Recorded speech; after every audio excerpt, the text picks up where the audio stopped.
Here's the Jade Bowler study guide that I wanted to just introduce to you. It's available on Amazon. Jade was a former student of mine, and she was the person who encouraged me to start doing a YouTube channel. She, of course, is the academic YouTuber Unjaded Jade. So, how to revise, how to get the information in your head and keep it there, and how to start maximising marks in exam questions. It's got to be efficient. It's got to work, and it's got to use the least amount of time. There's the really crucial thing. So first of all, make sure you create your revision space, that you've got the kit with you, that you've got plain paper, you've got pens and pencils. But if sitting down and revising is a struggle, it's a really useful thing to have something literally pinned up above your desk to remind you why you're working hard. And a motivation poster, it sometimes can work. This is about putting something visual right in front of your field of sight when you're revising to remind yourself what you're aiming for the next stage in your life. And the obvious one is university. So here I've put together a whole load of things, pretending that I'm wanting to do a biology degree at the University of Southampton. A whole load of images that I've just pulled down from their website, things about the course that I'm interested in, things about the social life at Southampton that I'm interested in, pictures where I can visualize myself being there. And that's the important thing, because hopefully that is going to be enough to help you just sit down, maybe, and here's a good tip, you say to yourself, I'm just going to work for 10 or 15 minutes. If I do more than that, it's an absolute bonus. What often happens is those first 10 or 15 minutes that actually get you starting to work, and therefore you're then in the groove and you're kind of going, well, now I'm here, now I'm in the groove, I'm going to carry on. Great little tip for you. Just aim to do 10 or 15 minutes. Not surprisingly, very teachery thing, but cut distractions of social media. Phone outside of the door, maybe. If you like music, I would always say use music that does not have lyrics, because if it has lyrics, it's bound to be stuff that you want to listen to and you want to sing along to. So if there is a genre of music that doesn't have lyrics, jazz, classical, whatever, use that. Use it as kind of that lift background music that you don't, dare I say it, don't really care about, but just blocks out the sounds, other sounds that are going on in a house. Here's the basic rule. If your brain isn't tired after 30 or 40 minutes, it probably isn't working hard enough. I know it sounds really harsh. I'm afraid revising is hard work. 3 essential steps to revision: understanding the content, then learning the content, here's the one that's often forgotten, and applying the content to those exam questions. So, understanding. Ideally, do this as you go along, and if you haven't started already, just decide to start in September. Do those revision notes, do the mind maps, do the posters and the flashcards as you go along and as your lessons go along. Here's a mind map about how to make mind maps, if that's the kind of format you like. Flashcards, I'm going to say to you, keep the question on the front specific, keep the answer on the back short.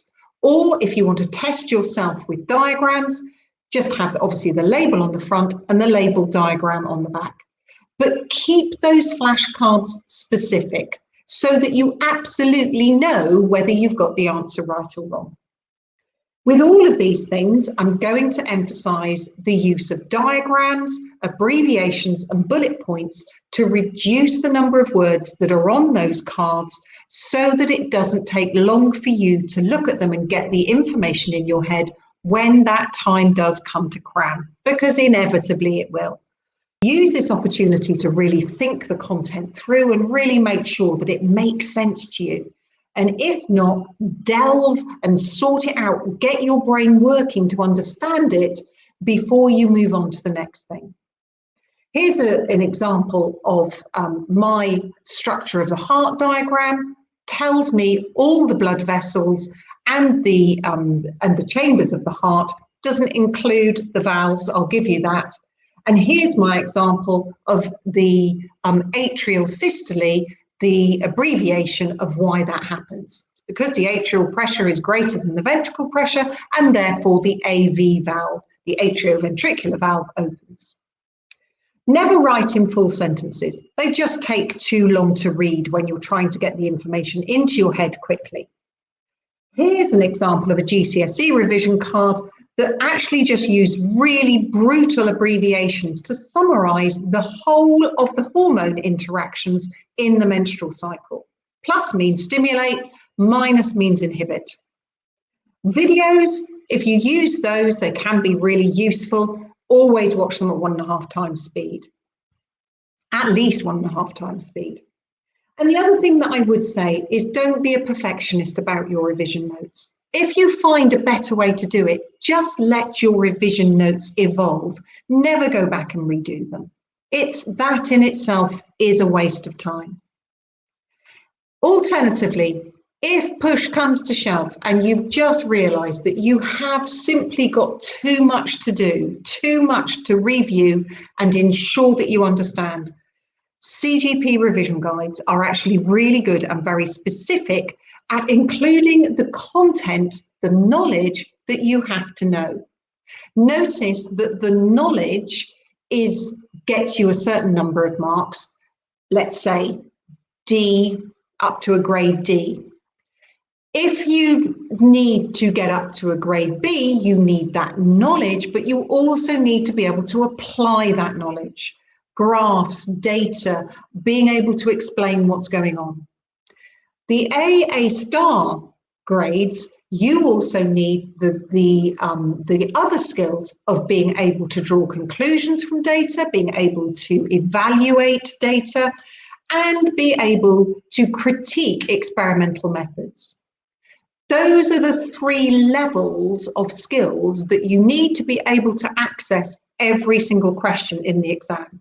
You need to have the knowledge, you need to be able to apply, you need to be able to evaluate, draw conclusions, and critique experimental methods.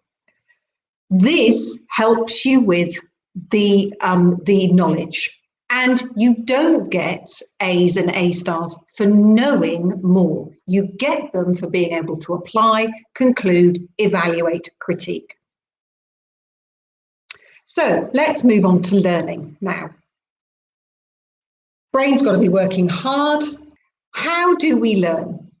The brain, as I've said, needs to be working hard. Reading notes and copying out is too passive. It is not an effective way to get the information into your head. Here is the underlying principle of effective revision. In other words, getting content into your head and into your long-term memory. And this is based on the science of memory, and this is really nicely explained in this website. But as a summary, here are a couple of graphs to explain what goes on with your memory. When you're first taught something, of course, you'll remember it all perfectly. But even by the end of the lesson, you might have forgotten some things. There is an exponential drop in your memory over time. When you get to about a month after a lesson, if you have not gone back over the content, it is very likely that you'll have forgotten nearly all of that lesson. All of the terminology, all of the processes, those kinds of things. What you have to do is spaced repetition of revision. And this is about recharging your memory by revising a short time after the first time you've been taught something.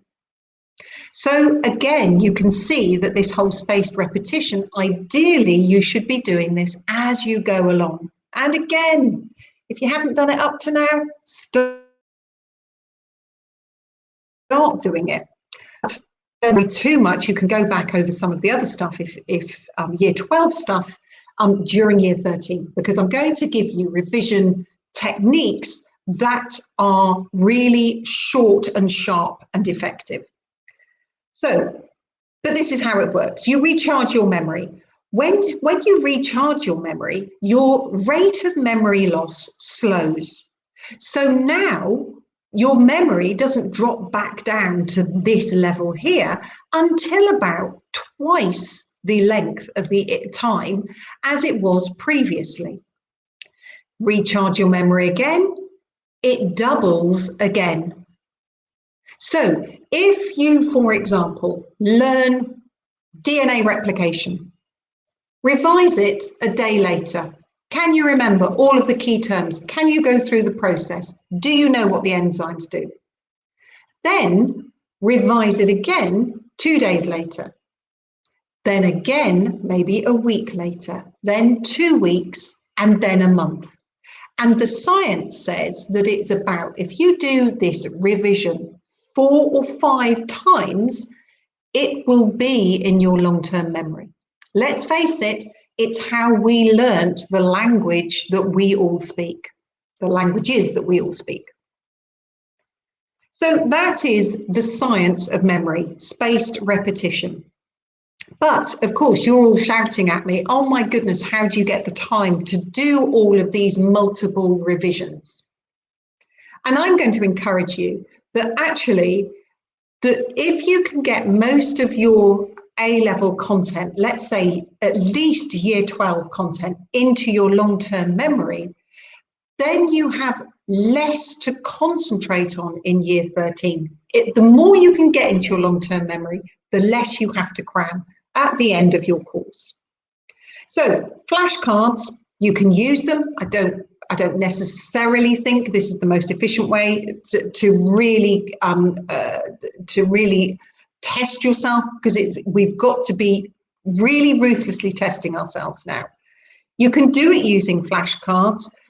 Use the flashcards the other way round. So you look at the definition and then work out what it is. Use it whichever way, but use them quickly and really go through them fast enough so that your brain is really having to work.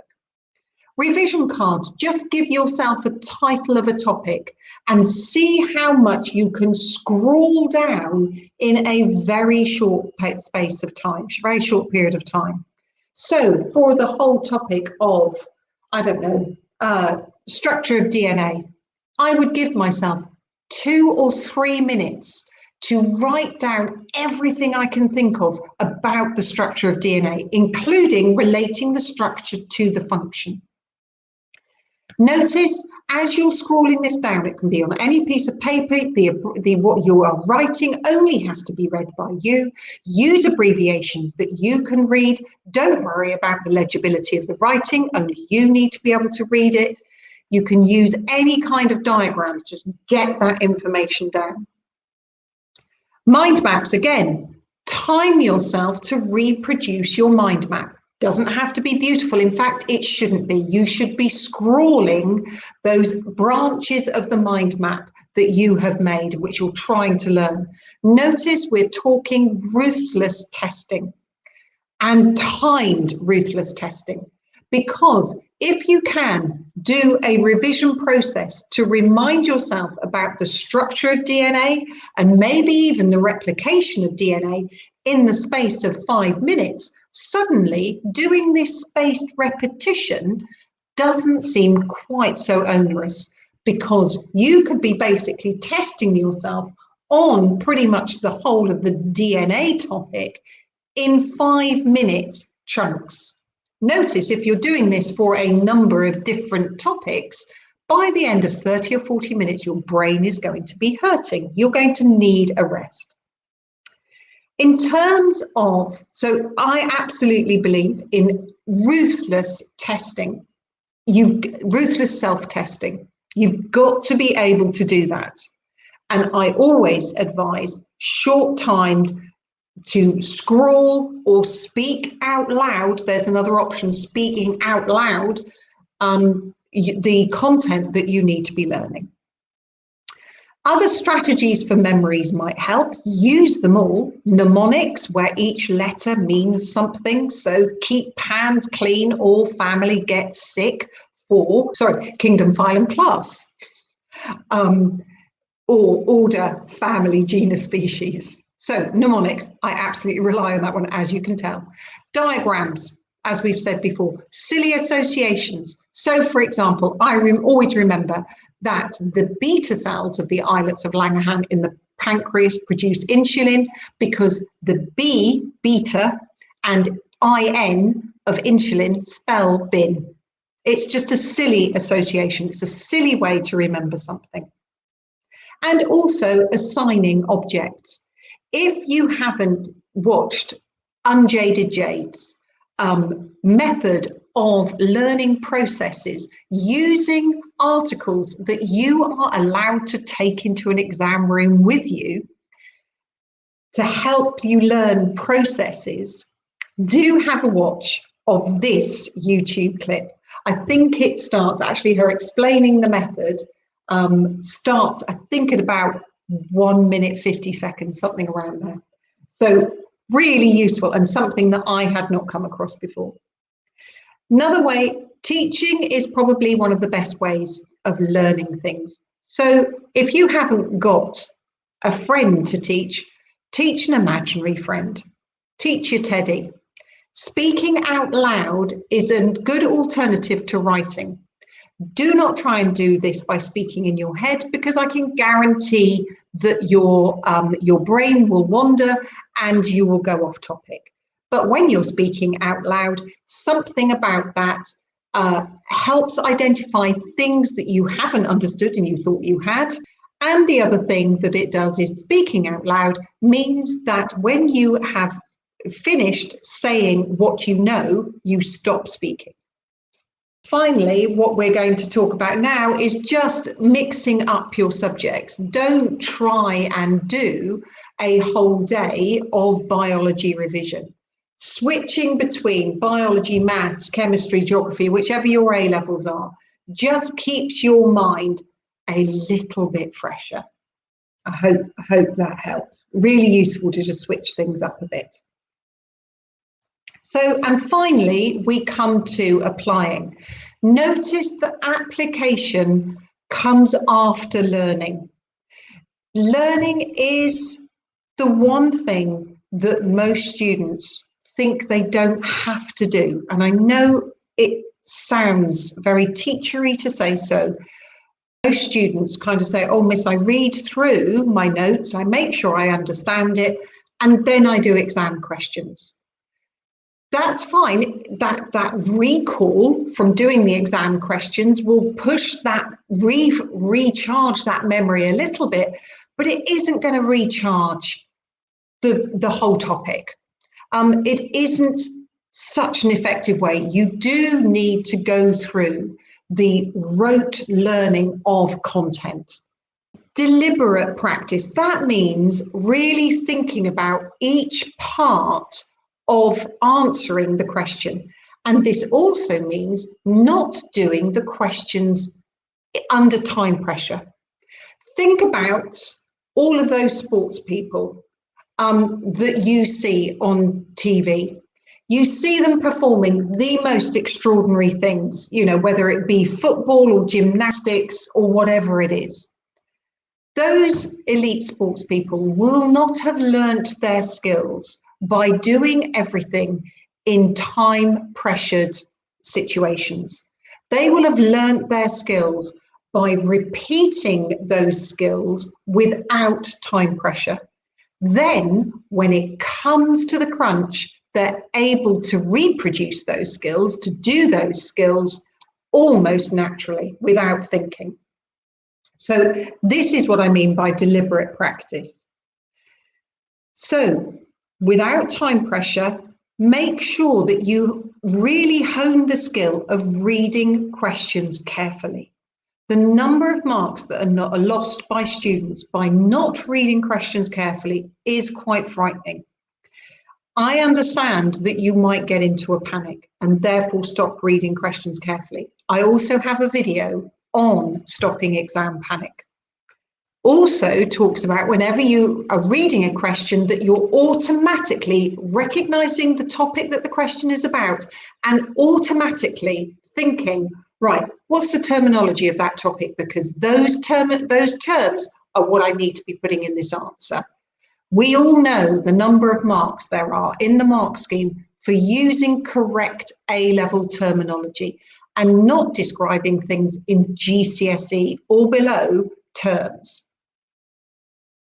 Accurate English. Keep your sentences short.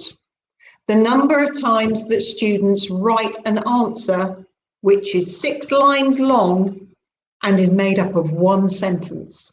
And if they have used pronouns like it or they several times through that sentence, I can almost guarantee that by the end of the sentence, the examiner doesn't actually know what the it is referring to, because the student has written as they speak and the sentence goes on and on and on. Try and keep sentences short. Make one statement, then make another statement that follows on from it, then make another statement. Really good technique of just keeping your thought process clearly expressed in English. Learn from the mark schemes. Don't learn the mark schemes. Absolutely learn from them. Learning the mark schemes is dangerous because, of course, the mark scheme for one question isn't going to be exactly the same for another question, even if the topic is the same. And here am I obviously talking about 4 or 6 mark questions, you know, or a definition or something. Learn from the mark schemes. Realise the terminology that is required.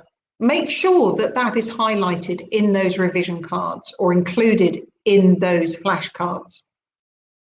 But also, if the mark scheme uses a really short phrase to explain something that you've tried to describe in about 2 or 3 lines, make a note of it and learn that.